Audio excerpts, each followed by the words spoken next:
India's new digital payment system e-Rupee has been launched by Narendra Modi today. E-Rupee is a cashless and contactless electronic voucher-based instrument for digital payments.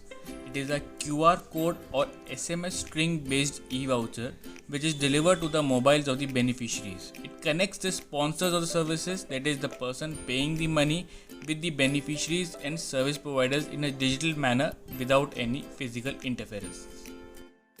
So basically what it means is it will be a cashless and contactless transaction, but वो QR code और SMS के through run किया जाएगा.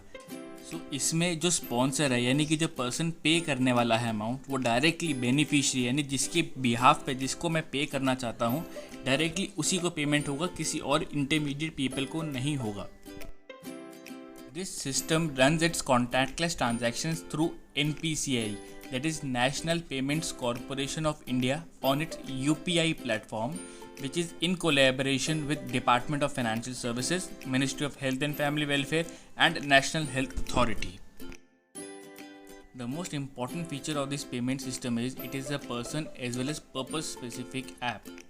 अगर आप किसी medical treatment के लिए, किसी अर्थक्वेक रिलीफ के लिए या फिर किसी चाइल्ड एजुकेशन के लिए पेमेंट करना चाहते हैं और आपको डाउट है कि वो उस चीज़ के लिए यूज़ होगा या नहीं होगा, with the help of this app you can ensure कि वो उसी पर्पस के लिए ही यूज़ किया जा रहा है और किसी पर्पस के लिए नहीं.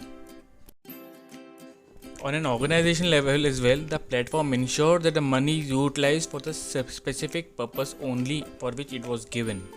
Also, to redeem this voucher, you do not need any debit credit card or any mobile app or any internet banking. So, this voucher is going to play a vital role in making direct benefit transaction, यानी कि directly from payer to receiver, more effective in digital transaction world. So, what benefits do we see? We see correct use of funds for the specific purposes only, and it will also help in reducing corruption as well. Thank you.